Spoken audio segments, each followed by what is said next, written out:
Dr. K.S. Radhakrishnan sir, Guardian for Department Head and Professor Dr. Roy C. Matthew, ഇവിടെ സന്നിഹിതരായിരിക്കുന്ന പ്രിയ സ്നേഹിതരെ സഹോദരങ്ങളെ,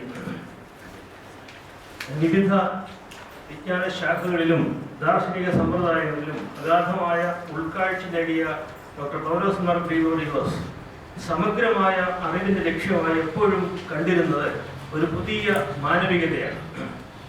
ഇപ്പോൾ നിലനിൽക്കുന്ന പുരാതനമായ മതദർശനങ്ങളും ആധുനികമായ പ്രത്യയശാസ്ത്രങ്ങളും സാമ്പത്തിക സാമൂഹിക കാഴ്ചപ്പാടുകളും തമ്മിൽ സർഗാത്മകമായ ഒരു സംവാദം എപ്പോഴും ഉണ്ടായിരിക്കണം എന്നും അതിൽ നിന്ന് ഉരുത്തിരിയുന്ന നീതിയിലും സമാധാനത്തിലും വേരൂന്നിയ ഒരു മനുഷ്യ സംസ്കാരവും ഉണ്ടാവണം എന്നുള്ള അദ്ദേഹത്തിൻ്റെ വലിയ സ്വപ്നമായിരുന്നു.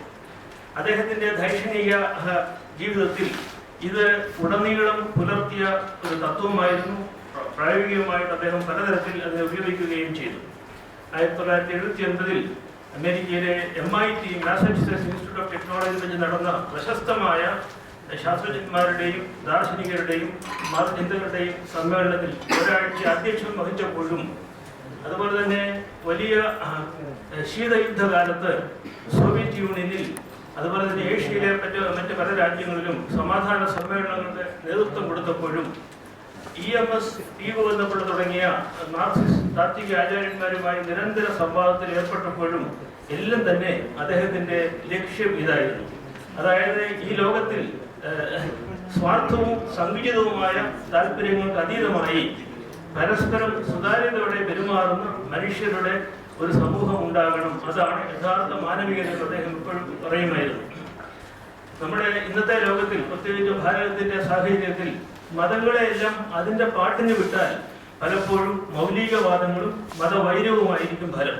അതുപോലെ തന്നെ സെക്കുലർ ചിന്തയെ അതിൻ്റെ പാട്ടിന് വിട്ടാൽ ഒരുപക്ഷെ മനുഷ്യവംശത്തിൻ്റെ ആധ്യാത്മികവും അതീന്ദ്രിയവുമായ വലിയ സംസ്കൃതിയെ നിഷേധിച്ചു എന്ന് വരാം.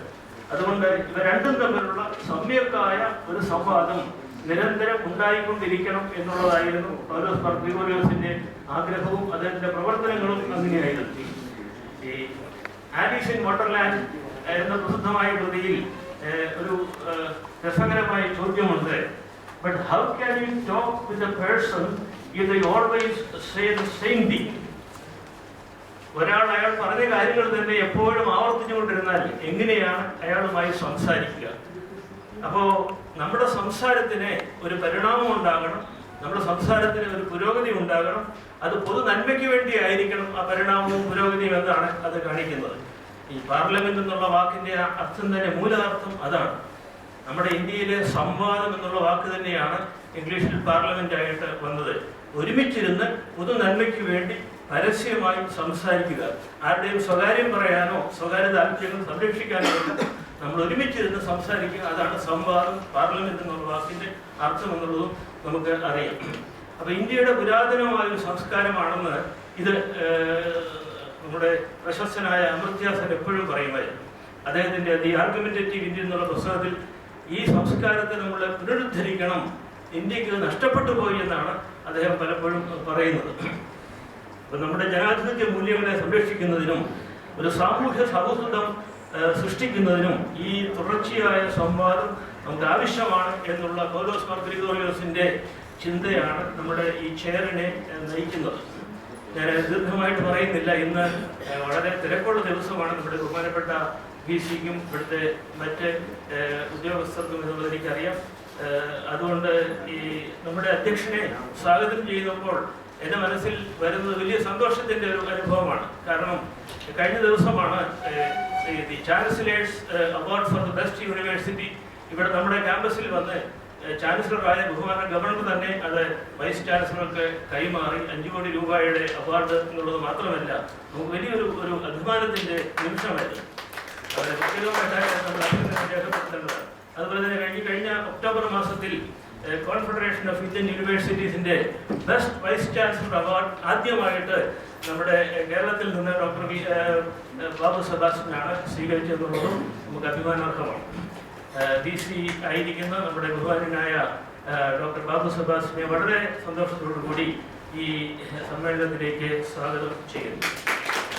എനിക്ക് പറയാൻ വിട്ടുപോയത് ഈ പൗലോസ് മാർ ഗ്രിഗോറിയോസ് ചെയർ റീകോൺസ്റ്റിറ്റ്യൂട്ട് ചെയ്യുന്നതിന് വലിയ ഉദ്യമം നടത്തിയ ആളാണ് അദ്ദേഹം. അതുകൊണ്ട് നമുക്ക് പ്രത്യേകമായ നന്ദിയും ഈ അവസരത്തിൽ അറിയിക്കേണ്ടതാണ്. രണ്ടാമതായിട്ട് ഇന്ന് നമ്മുടെ മുഖ്യ പ്രഭാഷണം നടത്താനായി ഇവിടെ എത്തിയിരിക്കുന്ന ഡോക്ടർ KS രാധാകൃഷ്ണൻ നമുക്കൊട്ടും അപരിചിതനല്ല. മാത്രവുമല്ല, കേരളത്തിലെ ജനങ്ങൾക്ക് വളരെ പ്രിയങ്കരനാണ്. അദ്ദേഹത്തിൻ്റെ പണ്ഡിതോചിതമായ പ്രഭാഷണങ്ങളും ഇടപെടലുകളും നമുക്ക് എല്ലാവർക്കും പരിചിതമാണ്. കാലടി സംസ്കൃത സർവകലാശാലയുടെ മുൻ വൈസ് ചാൻസലറും അതുപോലെ പബ്ലിക് സർവീസ് കമ്മീഷന്റെ മുൻ അധ്യക്ഷനുമായിരുന്ന ഡോക്ടർ KS രാധാകൃഷ്ണൻ വളരെ സന്തോഷത്തോടെയാണ് നമ്മുടെ ക്ഷണം സ്വീകരിച്ചത്. അദ്ദേഹത്തെ വളരെ ഹാർദവമായിട്ട് ഇന്ന് സ്വാഗതം ചെയ്യുന്നു. നമുക്ക് ഇവിടെ 2 ജനപ്രതിനിധികൾ സന്തോഷപൂർവ്വം വരാൻ സമ്മതിച്ചതാണ്. ശ്രീ സുരേഷ് കുറുപ്പ് MLA, അദ്ദേഹത്തിന് പെട്ടെന്നൊരു സർജറിയുടെ ആവശ്യം വന്നു. അദ്ദേഹം ഇപ്പോൾ സുഖമായിരിക്കുന്നുവെങ്കിലും ഡോക്ടർമാരൊട്ടും അനുവദിക്കുന്നില്ല യാത്ര ചെയ്യാനായിട്ട്. ഇന്നലെ വിളിച്ചു പറഞ്ഞു, അദ്ദേഹത്തിൻ്റെ അപ്പോളജി എല്ലാവരും അറിയിക്കണമെന്ന് പറഞ്ഞു. നമ്മുടെ എല്ലാ കാര്യങ്ങളും സഹകരിക്കുന്നയാളാണ്. അതുപോലെ തന്നെ കോട്ടയത്തിൻ്റെ പ്രശസ്തനായ MLA ശ്രീ തിരുവഞ്ചൂർ രാധാകൃഷ്ണൻ ഇപ്പോൾ വന്നുകൊണ്ടിരിക്കുകയാണ്. അദ്ദേഹത്തെ വളരെ ഹാർദവമായിട്ട് സ്വാഗതം ചെയ്യുന്നു. ഇവിടെ മറ്റ് അധികം ആളുകൾ നമ്മുടെ ഈ മീറ്റിങ്ങിന് ഇല്ല. 2 പേര് ആണ് പ്രഭാഷണം. ഒന്ന് ഞാൻ പറഞ്ഞു കഴിഞ്ഞു, നമ്മുടെ ബഹുമാന്യനായ doctor KS Radhakrishnan. 2 Shri P Rajeev, അദ്ദേഹം മുൻ രാജ്യസഭാംഗമാണ്. പ്രശസ്തനായ പാർലമെന്റേറിയൻ എന്നുള്ള പേര് കിട്ടിയ ആളാണ്. അദ്ദേഹം വന്നുകൊണ്ടിരിക്കുകയാണ്. അദ്ദേഹത്തെയും വളരെ സന്തോഷത്തോടു കൂടി സ്വാഗതം ചെയ്യുന്നു.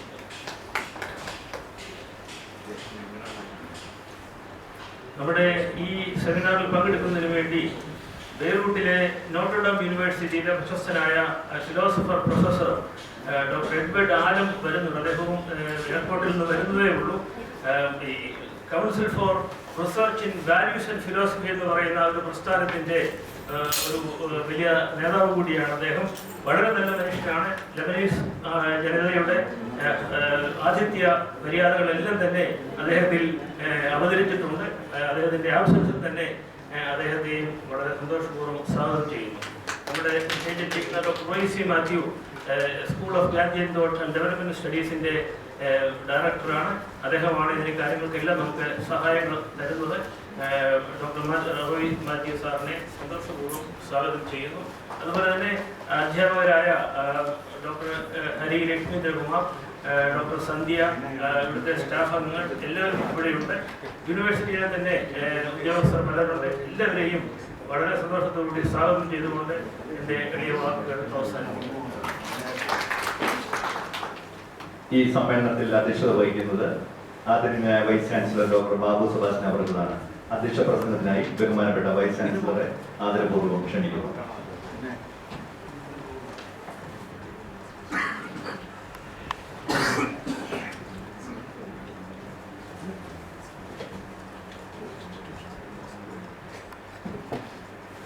നമ്മുടെ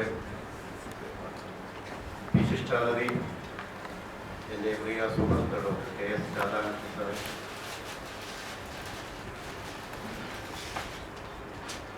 പൗലോസ് മാർ ഗ്രിഗോറിയോസ് ചെയറിൻ്റെ ചെയർമാൻ ബഹുമാനപ്പെട്ട KM ജോർജ് അച്ഛൻ, ഗാന്ധി സ്റ്റഡീസ് വിഭാഗം director head of department doctor Roy C Mathew, അധ്യാപകരും ഡോക്ടർ കരീം, ഡോക്ടർ സന്ധ്യ, ഫിനാൻസ് ഓഫീസർ, മറ്റ് ബഹുമാനപ്പെട്ട ഡോക്ടർ സുബ്രാവ് സാർ ഉൾപ്പെടെയുള്ള മറ്റ് ഗുരുനാഥന്മാരെ,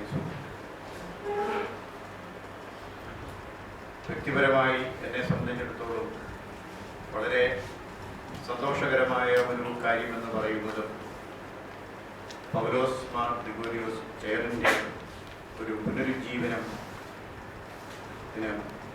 നേതൃത്വം കൊടുക്കുവാൻ സാധിച്ചു എന്നുള്ളത്. യൂണിവേഴ്സിറ്റിയെ സംബന്ധിച്ചിടത്തോളം വിവിധ ചെയറുകൾ അത് പ്രവർത്തിക്കുന്നുണ്ട് എങ്കിലും സജീവമായ ഒരു സാന്നിധ്യം നമ്മുടെ ക്യാമ്പസിൽ നമ്മൾ കാണുന്നത് ഈ പൗലോസ് മാർ ഗ്രിഗോരിയോസ് ചേട്ടൻ. ഫിലോസഫിക്കൽ പോയിന്റ് ഓഫ് വ്യൂവിൽ നിന്നുകൊണ്ട് സമൂഹത്തിൻ്റെ മുഖ്യധാരയിൽ കടന്നു വരേണ്ട ചിന്താ പദ്ധതികൾക്ക് ഊടും പാവും പകരുന്ന ഒരു ഉത്തരവാദിത്വമാണ് ബഹുമാനപ്പെട്ട കെ.എം. ജോർജ് അച്ഛൻ ഏറ്റെടുക്കുന്നത്.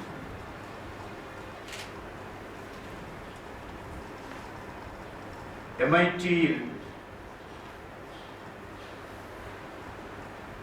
നടത്തിയ ചരിത്രപ്രസിദ്ധമായ ഒരു പ്രഭാഷണം പൗലോസ് മാർ ഗ്രിഗോരിയോസ് തിരുമേനിയുടെ ചിന്തകൾ.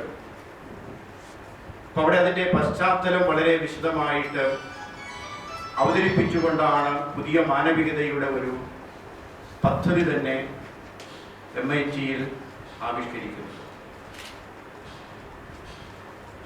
കെ.എം. ജോർജ് അച്ഛൻ അതിൻ്റെ സ്വാഗത പ്രസംഗത്തിൽ അതിൻ്റെ ആദ്യ ഭാഗം ഇവിടെ ഭംഗിയായി സൂചിപ്പിക്കുകയും ആ പ്രഭാഷണത്തിൽ ഊന്നി നിന്നത് ലോക ചരിത്രത്തിൽ ഇന്നുവരെയും ഉണ്ടായിട്ടുള്ള ജനങ്ങളുടെ മരണനിരക്ക്, അത് യുദ്ധങ്ങളാണോ, പകർച്ചവ്യാധികളാണോ, അതോ കലാപങ്ങളാണോ എന്നുള്ള ഒരു ചിന്തയിൽ നിന്നാണ് പൗലോസ് മാർ ഗ്രിഗോരിയോസ് തിരുമേനിയുടെ പ്രഭാഷണത്തിൻ്റെ അടിത്തറ നമ്മൾ കാണുന്നത്. ലോക ചരിത്രത്തെ വിശകലനം ചെയ്തുകൊണ്ട് അവിടെ അദ്ദേഹം സിദ്ധാന്തിക്കുന്നത് ലോകത്തിലെ ഏറ്റവും അപകടകരമായ ഒരു പ്രവണത എന്ന് പറയുന്നത് സാംക്രമിക രോഗങ്ങളെല്ലാം ലോക ചരിത്രത്തിൽ മതത്തിൻ്റെ പേരിൽ നടന്നിട്ടുള്ള കലാപങ്ങളും അസ്വസ്ഥതകളും ഭീകരപ്രവർത്തനങ്ങളുമാണ് എന്ന് സിദ്ധാന്തിക്കുകയാണ്. രണ്ട് മൂല്യങ്ങളെ കേന്ദ്രീകരിച്ചുകൊണ്ടാണ് പ്രഭാഷണം അവസാനിപ്പിക്കുന്നത്. ഒന്ന്, നീതി എന്ന് പറയുന്ന ഒരു ചിന്ത ലോകത്തിന് മുമ്പിൽ അവതരിപ്പിക്കുകയാണ്. സമാധാനം എന്ന് പറയുന്ന ഒരു മൂല്യം ലോകത്തിന് മുമ്പിൽ അവതരിപ്പിക്കുകയാണ്. ഈ രണ്ട് ചോദ്യങ്ങളുടെയും ഉത്തരമാണ് സത്യത്തിൽ ഇന്നത്തെ സമൂഹവും ആഗോളതലത്തിലും ദേശീയ തലത്തിലും ചിലപ്പോൾ പ്രാദേശിക തലത്തിലും നമ്മളിൽ നിന്ന് ചോദിക്കുന്നത്.